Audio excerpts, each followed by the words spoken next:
Hi, this is highly functional autistic Johnny.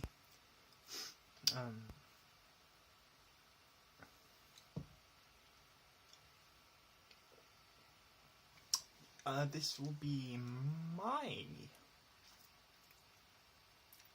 encounter of the Shadow Hat Man and how it differs from other people's experiences in lucid dreaming,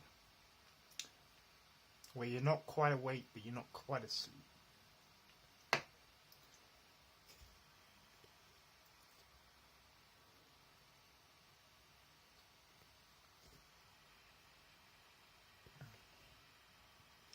Sorry, very sensitive light camera.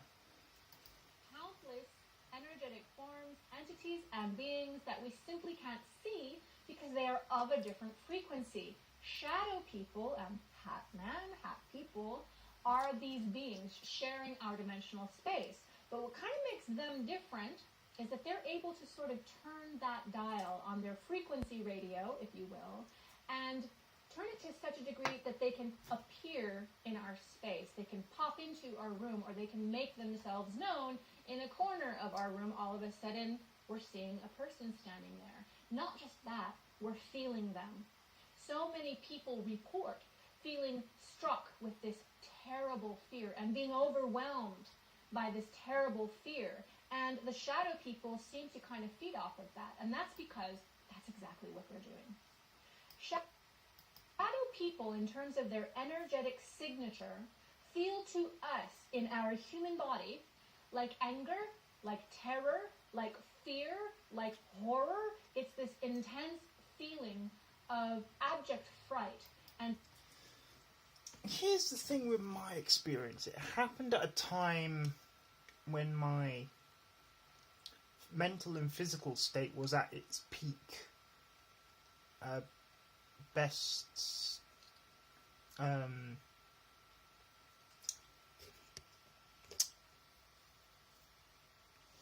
its best, at its peak. I don't know what the word to say. And I could actually lucid dream.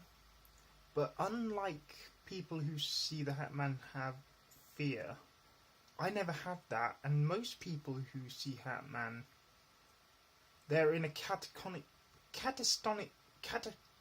state where they can't move.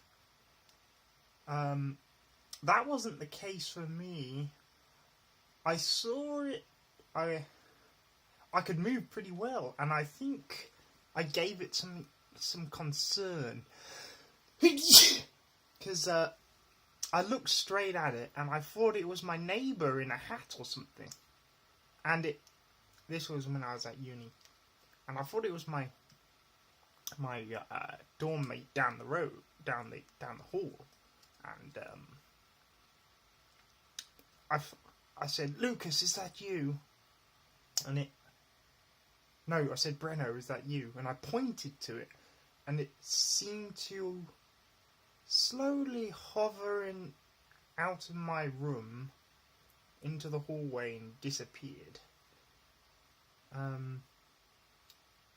Which I didn't feel no fear or any sense of dread or anything.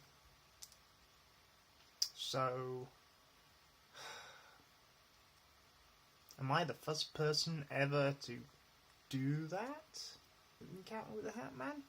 Because everyone else I've watched videos of, they don't seem to, or shadow people, they don't seem to have the ability to move when they see it, when I did. Maybe I surprised it because it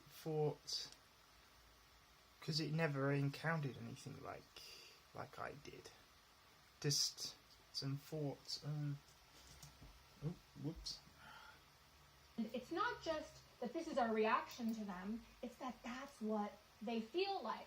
If you're someone who's ever felt an angel or ever felt a spirit, you know that different beings feel a different way in our actual space.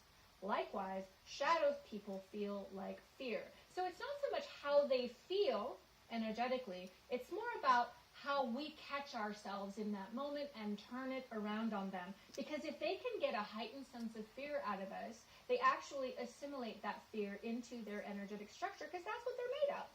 It makes them stronger. And also, I hate to say it, shadow people get their kicks making trouble to people and making people afraid. And what I really don't like about shadow people is that they prey on the vulnerable. They prey on those people who are more likely to be really, really afraid, like children. They appear a lot to children, and the Hat Man is seen all the time around kids, and that really makes me angry because kids are afraid. And they know that, and they eat that energy.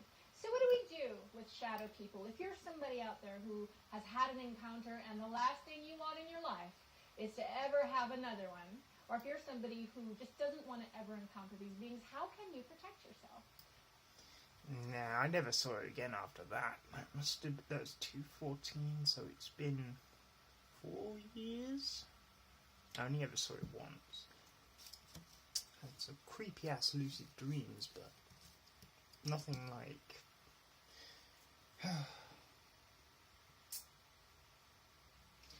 yeah, so